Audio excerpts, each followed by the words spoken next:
UGC के नए rules के आने के बाद जो देश में विवाद और कंट्रोवर्सी हो रही है उसे बिना किसी पॉलिटिकल ड्रामा के समझते हैं। यूजीसी ने 2026 में नए एंटी डिस्क्रिमिनेशन रूल्स नोटिफाई किए हैं, लेकिन पहले इन रूल्स का बैकग्राउंड समझो। रोहित वेमुला एक पीएचडी स्कॉलर और पायल टाडवी मुंबई की एक डॉक्टर, दोनों ने कास्ट बेस्ड डिस्क्रिमिनेशन की वजह से सुसाइड कमिट कर लिया, जिसके बाद इनकी फैमिलीज सुप्रीम कोर्ट गई। सुप्रीम कोर्ट ने यूजीसी को क्रिटिसाइज किया कि आप कास्ट बेस्ड डिस्क्रिमिनेशन को रोक नहीं पा रहे हैं, जिसके लिए आपको प्रॉपर रूल्स बनाने की जरूरत है, और इसलिए यूजीसी 2026 में इन रूल्स को लेके आई।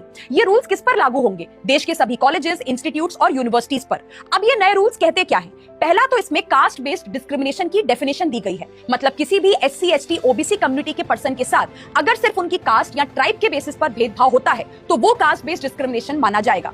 दूसरा, ये रूल्स आए हैं एससी, एसटी, ओबीसी कम्युनिटी के लोगों के लिए, मतलब अगर इनके साथ कॉलेज या यूनिवर्सिटी में डिस्क्रिमिनेशन होता है तो ये कंप्लेंट फाइल कर सकते हैं। अच्छा, अब ये कंप्लेंट कहां पे फाइल करेंगे? इसके लिए हर कॉलेज और यूनिवर्सिटी में इक्वल अपॉर्चुनिटी सेंटर बनाया जाएगा, जिनका काम होगा कंप्लेंट्स को रिसीव करना और डिस्क्रिमिनेशन को रोकना। इसके साथ साथ इक्विटी कमिटीज होंगी, जिनके मेंबर्स होंगे एससी, एसटी, ओबीसी, विमेन और पर्सन विद डिसेबिलिटीज के कैटेगरी के लोग। इनका काम होगा कास्ट बेस्ड डिस्क्रिमिनेशन की कंप्लेंट्स में इंक्वायरी करना और जिन्होंने डिस्क्रिमिनेशन किया है उनके अगेंस्ट एक्शन लेना। इसके अलावा एक 24/7 हेल्पलाइन भी होगी, जिस पर आप कॉल करके कंप्लेंट कर सकते हैं। अब इन सभी रूल्स को फॉलो करवाने की जिम्मेदारी कॉलेजेस और यूनिवर्सिटीज की होगी, मतलब वाइस चांसलर, प्रिंसिपल और डायरेक्टर्स की। और अगर इन रूल्स को फॉलो नहीं किया गया तो यूजीसी कॉलेजेस या यूनिवर्सिटीज पर एक्शन ले सकता है, यानी कि उन पर पेनल्टीज लगाई जा सकती है। अब जो लोग इन रूल्स के अगेंस्ट हैं उनके 3 पॉइंट्स हैं। पहला, कि इन रूल्स का मिसयूज हो सकता है, यानी कि फॉल्स कंप्लेंट फाइल की जा सकती है जिसके बारे में इन रूल्स में कोई बात नहीं की गई है। मतलब अगर कोई इन रूल्स को मिसयूज करके